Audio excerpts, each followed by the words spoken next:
Would you like to say a few words?"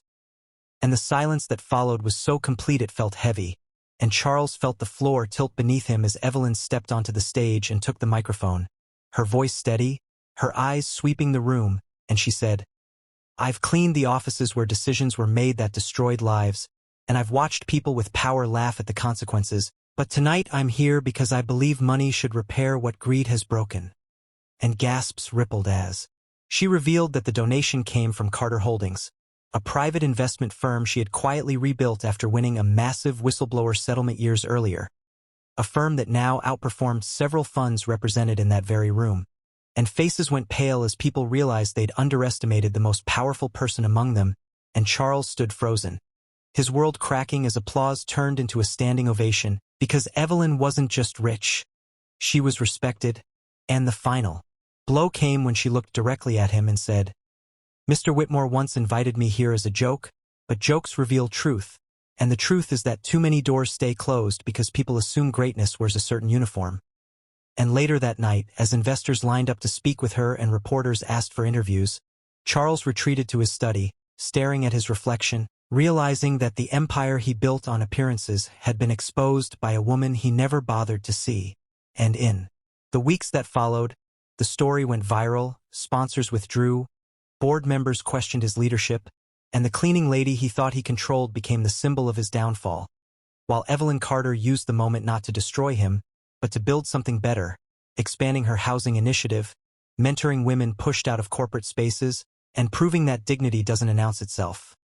It arrives, uninvited, undeniable, and unforgettable, and years later, when someone asked her why she still cleaned offices part-time even after her success, she smiled and said, "Because it reminds me who people really are when they think no one important is watching." And that was the lesson America couldn't ignore, that greatness doesn't need permission. Respect should never be a joke, and underestimating someone because of how they serve you might be the most expensive mistake you'll ever make. Single long paragraph narrative. The invitation was meant to be a joke, the kind of cruel joke that only men who had never been told no thought was harmless.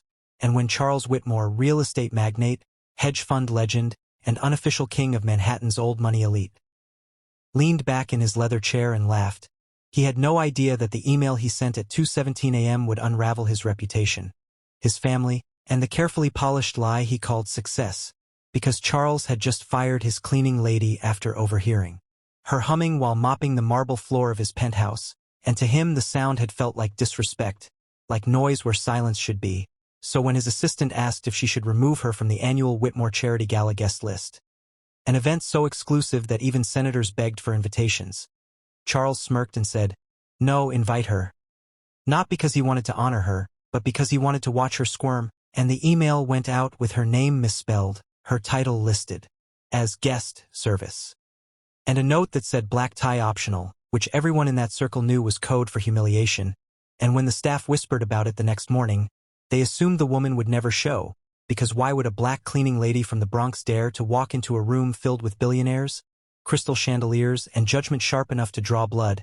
And for 2 weeks the joke grew legs, passed from hedge fund wives to private equity bros, each adding their own commentary about wigs, accents, and cheap dresses, until the night of the gala arrived and the Whitmore estate glowed like a palace, valet lines stretching down the block, photographers snapping faces that had been sculpted by money and entitlement, and inside, Charles stood confident, glass of aged scotch in hand, already rehearsing the story he'd tell later about the look on her face when security turned her away. But at exactly 7:42 p.m., as a hush rippled through the entrance hall, a Rolls-Royce Phantom stopped at the curb and the driver stepped out, opened the door, and from the shadows emerged a woman wrapped in deep emerald silk, skin glowing like polished bronze, posture straight as royalty, her hair styled in an elegant natural crown, diamond earrings catching the light, and for a moment no one breathed, because the woman walking up the steps with calm precision was unmistakably the same person who scrubbed their floors every Tuesday, except now she moved like she owned the ground beneath her heels, and when the doorman stammered her name, "Ms. Evelyn Carter?" she smiled and said, "Yes, darling, I'm right on time." And the room erupted into confused murmurs as she handed over her invitation, perfectly printed, perfectly valid, and when Charles turned and saw her, his smile froze, his brain scrambling to reconcile the image of the woman he dismissed as invisible with the commanding presence now standing beneath his chandelier. And she didn't rush, didn't apologize, didn't shrink. She simply walked in as if she'd been expected all along, greeting people who stared too long with polite nods, and when Charles finally approached her, forcing a laugh, saying, "Well, this is unexpected." Evelyn looked him dead in the eye and replied, "So is disrespect, Mr. Whitmore, but here we are." And the words landed softly but cut deep, because Evelyn Carter was not just a cleaning lady. She was a woman who had built and lost and rebuilt herself more times than Charles had ever imagined. A former procurement executive who had once negotiated multimillion-dollar contracts before being blacklisted after exposing corporate fraud. A single mother who had cleaned offices at night while putting her son through college. A woman who had learned that survival sometimes meant silence, but dignity never meant surrender. And tonight was not about revenge. It was about truth. And as the evening unfolded, whispers followed her. People trying to place her, sensing there was more beneath the silk.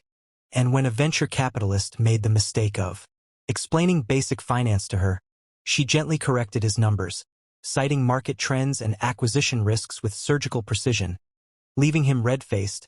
And when a senator's wife complimented her confidence, Evelyn smiled and said, "Confidence comes from experience, not permission." And slowly the room shifted, curiosity replacing mockery, interest replacing contempt, until Charles realized the joke had turned on him. Because the woman he'd invited to humiliate was commanding attention, without asking for it. And then came the twist he never saw coming. When the auction segment began and the host announced a surprise donor who wished to remain anonymous, unveiling a $25 million pledge to fund housing for displaced families in New York. And as applause thundered, the host turned to Evelyn and said, "Ms. Carter, would you like to say a few words?" And the